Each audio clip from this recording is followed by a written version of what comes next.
In this video, we're going to be taking a look at the possible working of one of the killer features of the 10th anniversary Galaxy, the Samsung Galaxy S10. It's been confirmed now, the Note 9 design that we have seen in the last video shows a fingerprint scanner at the back, which means there won't be any in-display fingerprint scanner on the Note 9, and it's gonna happen on the S10, and it's undoubtedly going to be one of the killer features that we have been waiting for so long. Last time we got confirmation rumored that Samsung has let the suppliers know about the ultrasonic fingerprint scanner for the S10. Qualcomm is the chosen one to supply the ultrasonic fingerprint sensor. And now we have this new patent that just surfaced 2 days ago, has some interesting details that explain how Samsung might implement this fingerprint under display on the Galaxy S10.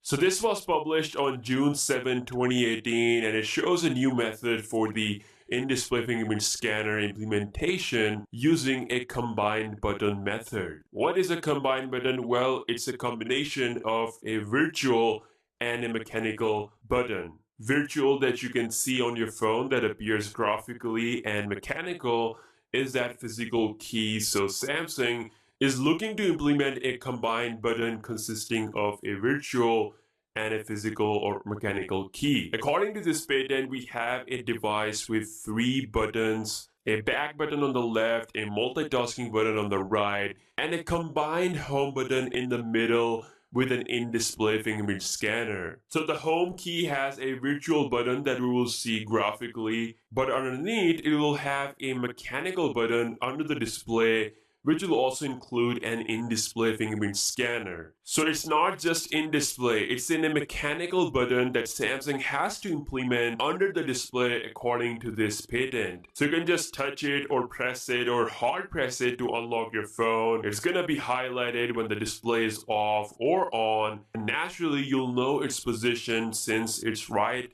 where the home button is. Apparently, the patent speaks of a possibility for the user to adjust the size and shape of this virtual home button. This method is definitely different compared to the traditional in-display fingerprint solution we have on the current phones. It's gonna be at the bottom where the home button normally is. It kind of makes sense. Maybe having it in a under the display mechanical key will increase the durability aspect of it if you crack the display.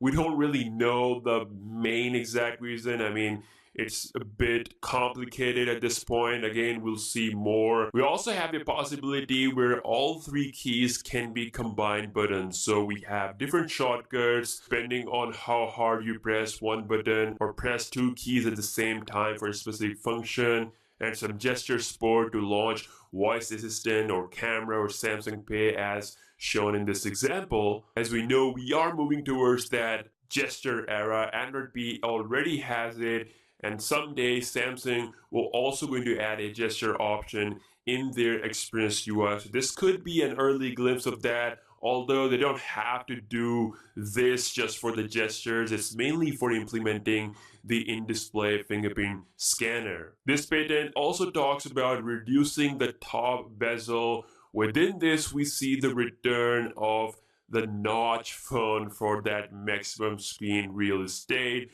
And this phone looks similar to the Essential phone. It's just mentioned briefly, but this is not the highlight of this patent. It's a combined button method for the in-display fingerprint scanner technology. Even the phone and design used here looks old, especially if you look at the UI, the icons on the home screen. Definitely we can't expect the S10 to look like this. My money is still on this design that we saw a couple of months ago. They just have to implement a curved OLED display at the bottom to get rid of the bottom chin, and of course there will be no notch. They made it clear through all the trolling they did. It's just going to be a top bezel until they find a way to implement the sensors in the display using the holes method that we saw a couple of months ago as well, or maybe something different, we don't know. But yeah, right now the point is that they want the Galaxy S10 to have at least 90% screen to body ratio,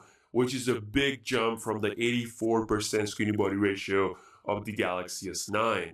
Now let's get out of the pit and talk about the possible horsepower of the Galaxy S10, the heart that will run the beast.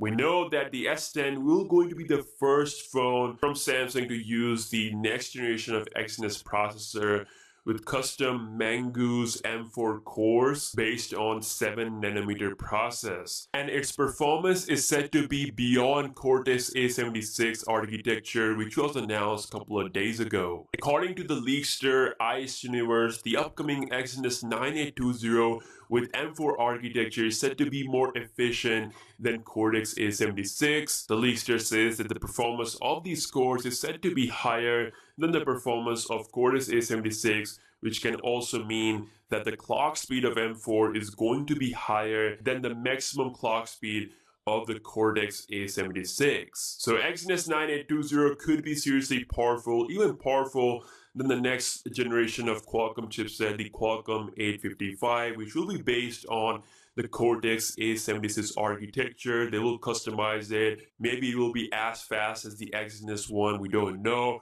Right now, this year, Apple's A12 will be the most powerful, and it's going to be the first ever 7nm chip inside a phone. I don't expect Exynos 9820 to beat Apple, but it has to match the performance. At least it has to match the performance no matter what. According to this not confirmed A12 benchmark leak, we have a 5200 single core score and a 13,000 plus multi-core score in Geekbench. Ice Universe does expect the Exynos 9820 to go beyond 13,000 points in Geekbench as well. Again, we'll see more on this, how good of a chipset is going to be when Samsung unveils it officially. So yeah, guys, the in-display fingerprint scanner is happening. It's gonna happen. I can bet all of my money on this. I mean, it's gonna happen for sure on the S10. It's exciting. It's different how they are implementing it. As always, let me know your thoughts in the comment section below, and I will see you guys in the next one.